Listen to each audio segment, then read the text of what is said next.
Hi everybody, Ann Olson here, and I just want to talk to you a little bit about when you need to run your needle positioner. With your Nolting Pro, like right now, I just did a 1 stitch, so I hit my red button and I had it do a stitch. Now the bobbin, if I'm pulling on this, there's tension. I can't get the thread to loose, and it should be loose. So I don't know that you can definitely see that, but when I take a stitch, it should release and I'd be able to pull it. So let's see if it'll do it on this next one. Okay, see that one? That one pulled up, no big deal. But it's out of adjustment just a little bit because it'll get stuck. Like there it is, it's stuck again. So what we need to do is we need to go to the back of our machine. Quiltmagine is on. So just so you know, you can do this in the middle of having your Quiltmagine on and not have to turn your Quiltmagine off. But go to the back of your machine, turn off your machine, not Quiltmagine, just the machine. Okay, so I've turned off the switch for my machine. Now I'm gonna hold down the red button in the back. Back there? Yep, I'm gonna hold it down and I'm gonna power up my machine. It's gonna beep. And you should have a flashing laser light back here. That tells you you're in adjustment mode. Okay? So in our manual, the adjustment page, I think is page, yeah, it's page 27. I've got a little sticker on my page so I can find it easy and quick when I need to. And it tells you how to enter the adjustment mode. It tells you what we need to do. We're gonna do the needle positioning speed auto adjustment, which is B1. So on our rear selector dial, we're gonna turn this to B1, which mine is already there because I don't quilt from the back end. So then I'm gonna turn the page over and I'm doing the needle positioning speed auto adjustment, page 28, and I'm gonna push my red button.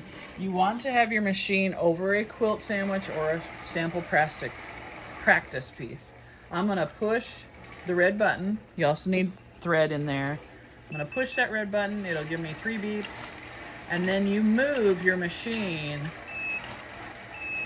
as it's taking those stitches.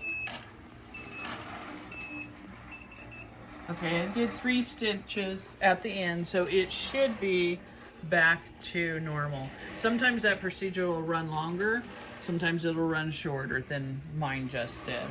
So now, if I think it's good, I'm gonna turn it off, and then I'm gonna go back to the front and see if it's actually in the right position.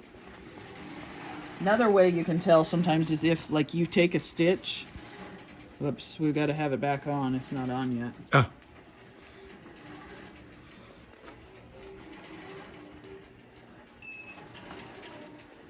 Okay, now we're back on.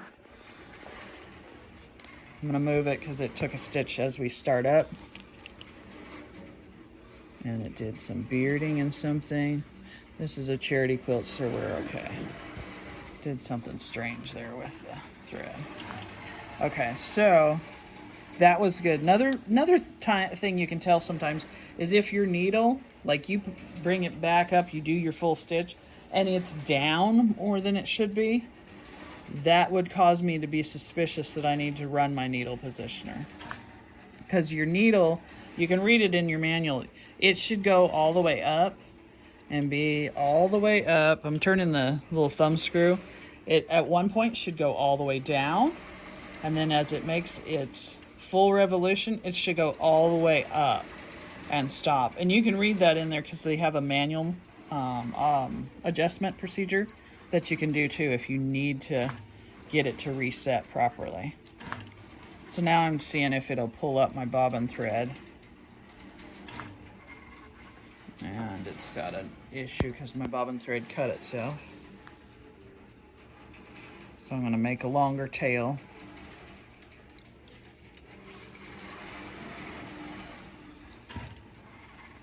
Okay, so there's my thread, and it released.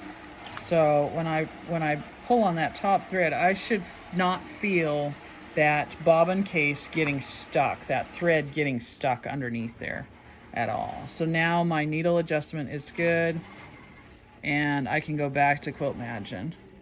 Because I've turned it on and off, sometimes I will double check and make sure, using like your marking tool or whatever, to make sure that my machine and my pattern are back where they're supposed to be.